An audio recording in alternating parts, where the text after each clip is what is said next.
We are very, unfortunately, not in a time where, let's just say, I'll try and use an analogy which the American audience might appreciate as well. It's not as if it's the Bills versus the Patriots, right? Mm-hmm. Where of course, you got your team that you want to support, but it's healthy competition. Mm-hmm. And if you lose, maybe you'll get them later in the season. If you don't get them that season, maybe next season. This has got to the point now where and this is thanks to all the mainstream media, by the way, that there has been such a demonization of one side. Yeah, correct. Because they have controlled all the media. Correct. This is no longer kind of two tribes going to war. This is there is one existence and the other one shouldn't even exist. Correct. So there is an attitude out there of how dare they even have the right to exist. I mean, we saw the fucking retarded shit from Cuckboy STD ridden Destiny with his we just should kill all conservatives. Should still be killed. And that's meant to be the tolerant voice of the left, apparently. So it's now got to such a divisive point where they are trying to literally separate people into mutual and unmutual, as the prisoner would do it. Mm-hmm. And one side gets to exist and the other side doesn't get to exist. Right.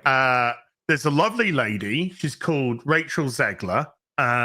She's been known for being such a wonderful, lovely. She's really selling films. Hunger Games movie might have made a little profit, and I think that's the only movie that she's ever been in that's made any profit whatsoever. She's set to be in one of the biggest turkeys of next year, which is Snow Brown and the 7 Seattle Baristas. But once again, Rachel Zegler can't shut her fucking mouth, this is what I do like about her, actually. This is legit. I'm not even joking. One thing I do like about Rachel Zegler is that she's so brainwashed and retarded that she can't shut her fucking mouth. So that when she says something, it's going to be the dumbest of fuckery, and you're going to get some content out of her because, my God, she's fucking... Anyway, so she pops this on one of the platforms, where probably Instagram by the looks of the screenshot. I find myself speechless in the midst of this.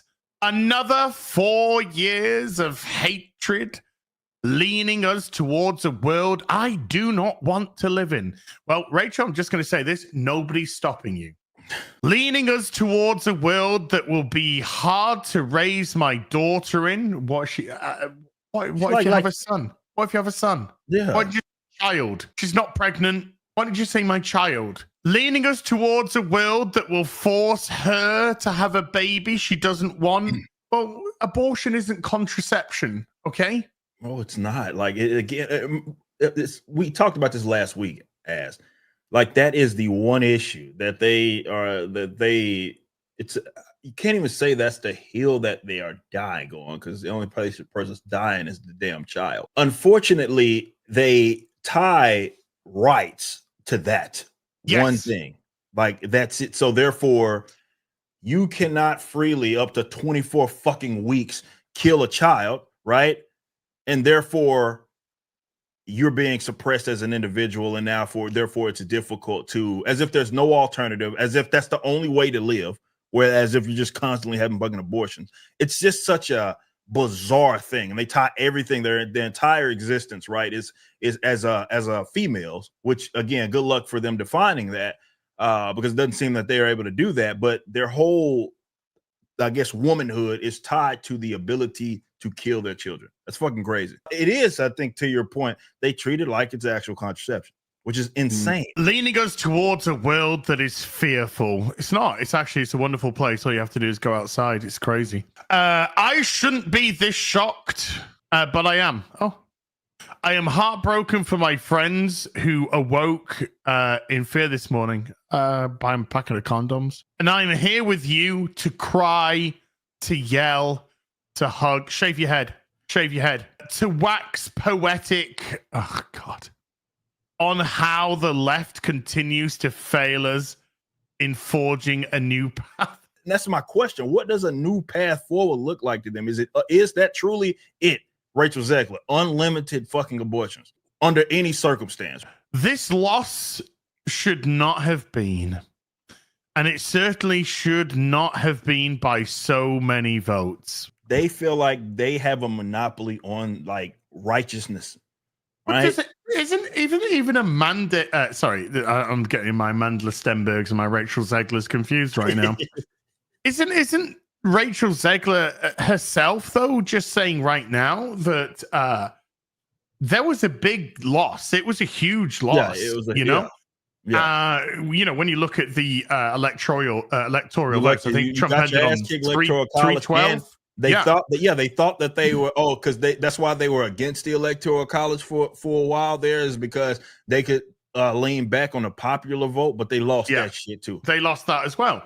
Isn't that the time where you actually stand back and reflect and you say, why? That's how a rational person would why did well, exactly. I mean, we're not dealing with fucking rational people. That's just half the point, because the way that she ends this is hilarious, and I love the fact that she's still employed.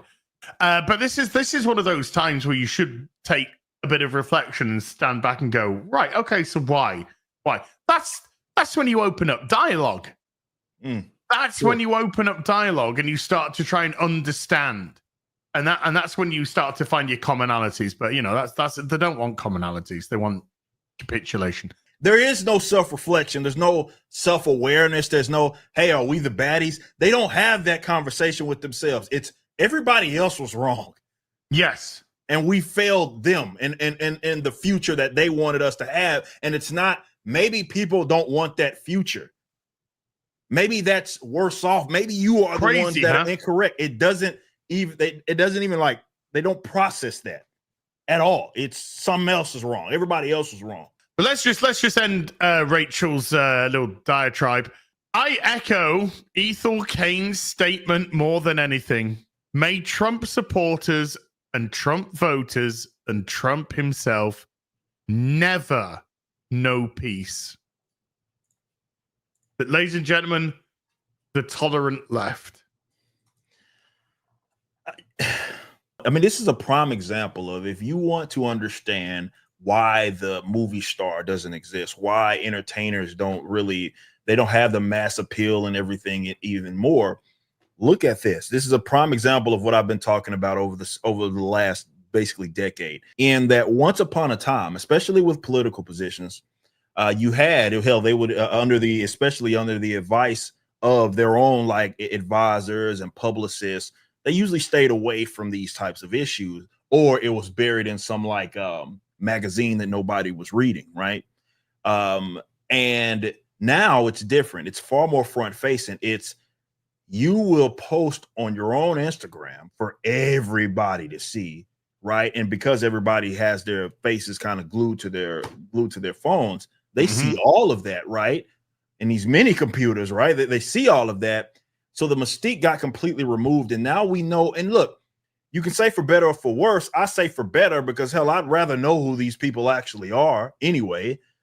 But I also say that's that double-edged sword, because now that people know who they are, you got people being far more selective with who they're giving their money to. I think I look at that as like it's a good thing. It's not necessarily good for them, because Rachel Zegler, you're already off to the wrong foot. You put your foot in your mouth several times, right? And you have this massive movie that was supposed to come out, that it is again still on schedule, I imagine, to come out, and you are doing yourself in, right? You're doing yourself in by posting some of this. It's like they don't even consider maybe people that would be intrigued because they have children, right, to go take their children. And it's not even about like me going in there and watching Snow White. It's like, no, it's like these people have family members. They have nieces, they have nephews, they have little kinfolk. They have, again, their own children that they may go take to this, right? On a serious note, it's like, dude, you're talking about half the voting population. You don't think half of the voting population would be intrigued by taking their daughters to go see a Snow White movie? What the fuck are you doing? Well, Does that even cross her mind? I guess is my question. No. If it has crossed her mind, she doesn't care. She doesn't give a fuck. Yeah. But I would say from what she's said in the past, she doesn't care. I think there's only one person that Rachel Zegler gives a shit about in the world, and it's Rachel fucking Zegler. She's a spoiled elite piece of shit. She's a see you next Tuesday, which I posted on Twitter. She always has been. She's always displayed this utter lack of self-awareness, disdain, this elitism, looking down upon people. I think it's very naive is the nicest word that I can say. I think it's very naive that they think that just because you may lean towards a certain side that you support all that policy. I think there'd be quite a lot of women who are left-leaning who would not be okay with this very bizarre push, bro. About on the abortion front. Read the last sentence on this again. Ash. Okay, may Trump supporters and Trump voters and Trump himself never know peace. That's fucking insane. 74 million people. That she explicitly states, may you never know peace. Never know peace. Thanks for watching. Be sure to head over to Rippaverse.com to check out our comic book company. We have books, plenty of merchandise, and even some glorious animations from Rippaverse Studios.